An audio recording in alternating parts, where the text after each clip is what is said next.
Welcome back. It's Arsenal 2, Liverpool 2. Not what we wanted because we had the opportunity to win this game. But unfortunately, injuries, injury. Are we cursed this season with injuries? We had Gabriel Mangales off. We had, what's his name? Timber off in one game. We don't have Calafiori. William Saliba suspended. We played a back four towards the end of the match with no center defender. We had Partey, we had what's his name, Ben White, we had Jacob Kivior, and then we had Lewis Kelly at the back against Liverpool. And then what happened? Salah scored. But that is not even the issue. With those we had from the beginning of the match, we were able to show that we can do it. And we went head to head with Liverpool and we showed them that this is Arsenal Football Club. This is what we are capable of. But unfortunately, injuries, and that's official. Anthony Taylor. Now I am going to ask one very important question because something happened at the end of that match, towards the end, the last minute of the match, and I was shocked because I've been looking at it from when the match started. And it showed like this is it at the end of the match. And I was like, okay, what is the use of linemen? Those linesmen, what are their use in a football match now that we have VR? Why not just take them away? If they are so blind, they don't know when it's an offside, they don't know when it's a corner, they don't know when it's a throw-in, they don't know when there's a foul. Gone are those days where there's a penalty in the box and you see the lineman raising his flag. What happened to all of those? Look at Tsimikas at the end of the game, the last minute. He played the ball out like this with his hair with our Korokora in front of the lineman. And what did he do? Goal kick. Such a foolish fellow. What kind of rubbish be that? And then at the beginning, I will still come back to how Arsenal played. But then at the beginning, towards halfway into the first half, the ref was doing okay until what happened? You saw that Arsenal was going to win, and then the guy just switched all of a sudden. This is annoying. This is really why disallow that goal. You saw when Kivior went, he jumped. It wasn't as if he pressed the Liverpool player to get the flight up there. He had the ball. Kai Havertz hit the bar and Gabriel Jesus scored. You saw. You were looking at it. Cameras are everywhere. We were watching it. We saw the replays. You saw that the ball had gone. He was looking at it. And when Arsenal had the ball to score, that was when he blew the whistle. What is that? Corruption at its highest. Because you don't want Arsenal Football Club to I don't fuck. What is the meaning of all this nonsense with these guys? And then don't get me started with Martinelli, that guy.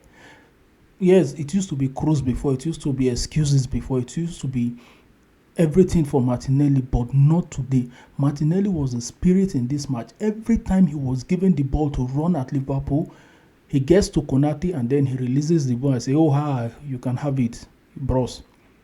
Look at the last time we won 3-1 against this guy. See the way Kai Havertz went at this Konate until he had a red card, 2 yellow cards. But Martinelli was just letting him go. He was useless. That left-hand side of the field was so... It was Timber that was keeping Salah short until the injury, and then he left. And then what happened? And then it took Arteta long enough to get rid of this guy. Saka was doing very well on that right-hand side. The left-hand side was dead. But thank God we had, what's his name, Mikel Moreno and Timber covering. There was no run from that side. Saka was doing all this job alone on the right-hand side and got tired for somebody that is just coming back from an injury. Martinelli was supposed to provide a cover for Saka. Saka is pressing. You are also pressing and running at these guys. They won't be able to double or triple on Saka. But what did he do? Martinelli disappeared. And then let me see anybody that will give an excuse for Martinelli today. Such an annoying thing. But then, on a lighter note, we played very well today. We played really, really, really well. Guys, if you haven't, kindly like, share, subscribe, turn on your notification, because I want you to drop your comment who you think the man of the match for today's game is.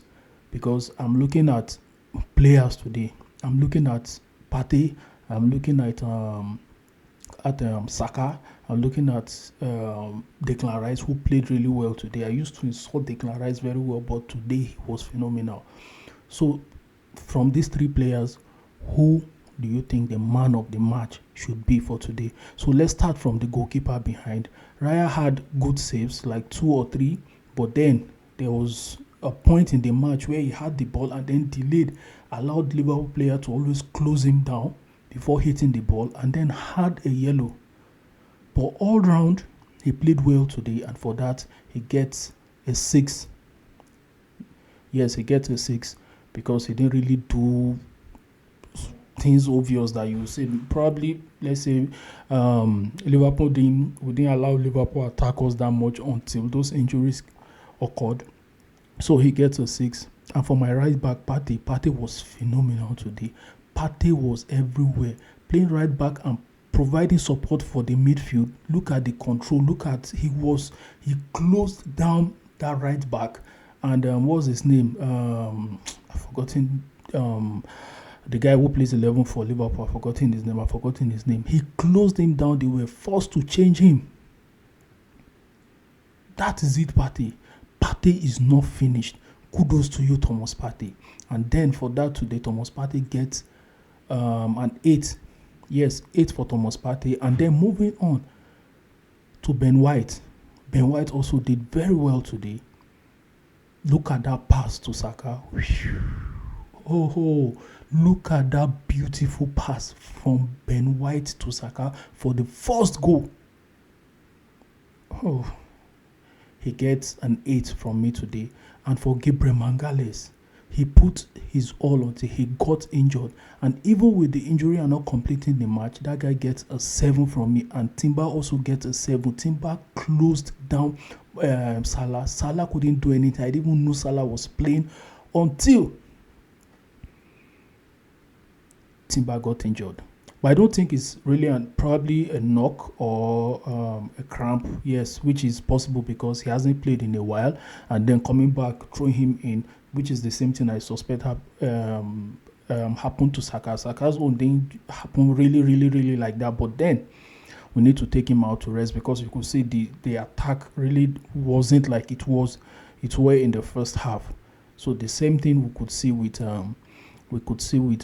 Timber. So for that, Timber also gets a 7. And then moving onto the midfield, like I said, Declan Rice was there. He closed down McAllister and the other guy, Szoboszlai, all of them. He closed them down. They weren't able to attack Arsenal like Liverpool does.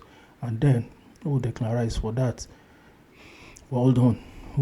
Yes, I used to be a big critic of this guy for £100 million, but now for what he did today, even with what we had, Declan Rice also gets an 8. Mikel Moreno in the first half before he scored that goal, he was really annoying. But after he scored, there was a control he did. Damn. And then he scored, and I think the goal boosted his confidence, and then that is Mikel Moreno. We saw play at Real Sociedad, and that we have now at Arsenal Football Club.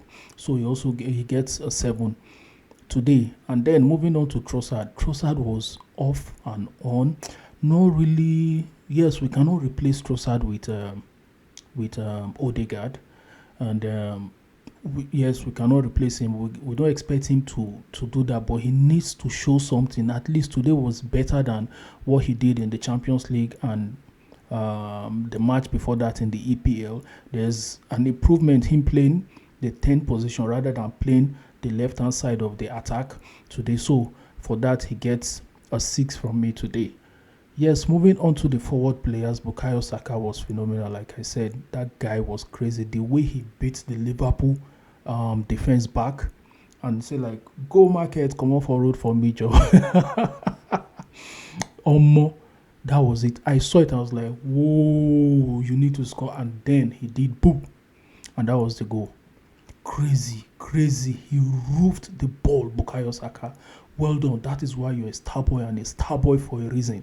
And do with it what you like I posted on Twitter. I don't bloody care. The star boy, Bukayo Saka, and he gets an 8 from me today.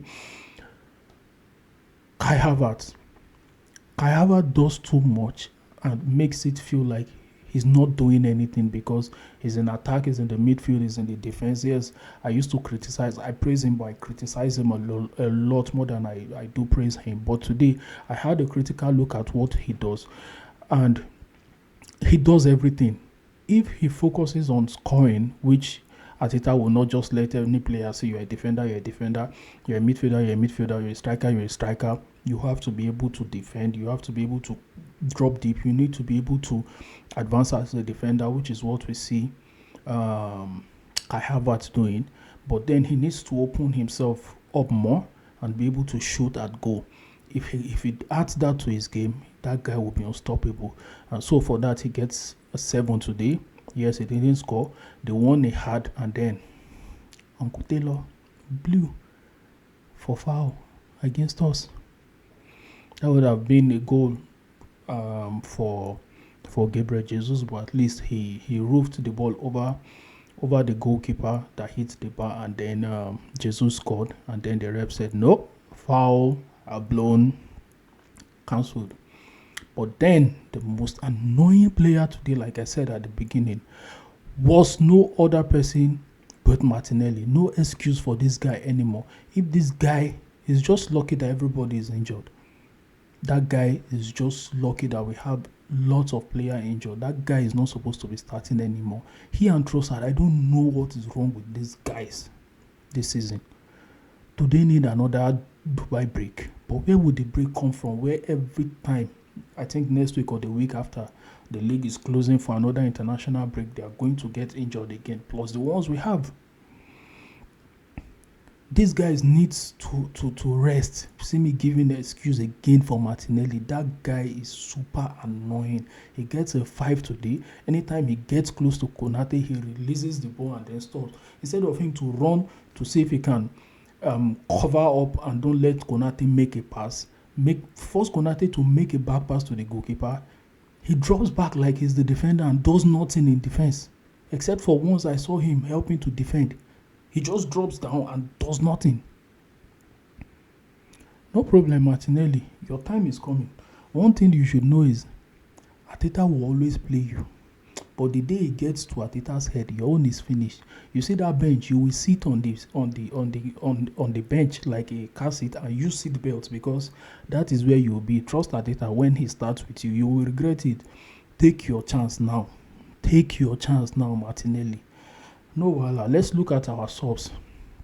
Now, Mikel Arteta, why do you have subs on the bench if you don't trust them or you don't want to use them? Look at the live, what's his name? Nwaneri and Gabriel Jesus brought into this match because the attack was dying. Saka was tired. Martinelli was doing as he pleases. But when you introduce the last 7 minutes of the game, you introduce Nwaneri and you could see the control in the midfield. That you see that what is it called? That Odegaard effect. That guy Odegaard's effect. That guy brings. The guy was creating. Oh God, that guy is good. See the confidence, the corner he took. You could see it in his eyes. The guy is not playing like, hey, I'm 18 years old. I'm 19 years old. I'm scared. I'm playing at the Emirates. That guy was playing like he owns the stadium. You could see the confidence in his eyes. Mikel Arteta, I beg you with God, try to play this guy more. And then Lewis Kelly that came on, that guy too was just there doing his thing. So I give that to him. All round, Lewis Kelly did well today. He was going forward. There was a pass he put to Martinelli before they removed that Martinelli. He put it straight. Martinelli Trust him now. Martinelli stopped the ball for the defender running behind him to have it, and then had to struggle a little bit and then lost the ball. So Lewis Kelly did well and that was how Saka started, if you remember, playing from left back.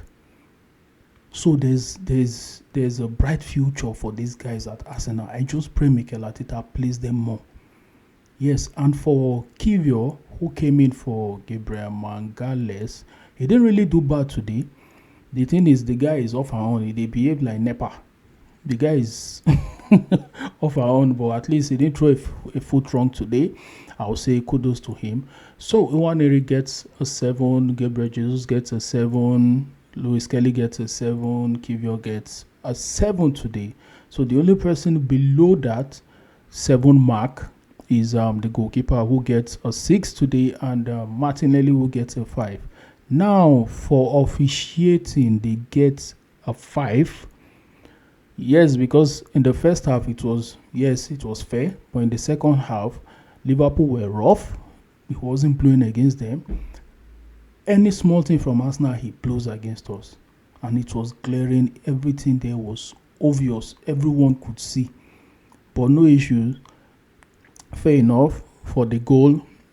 Some other ones would have given that second goal as an offside, but then they decided to draw the line and gave us. So they get a 5 today.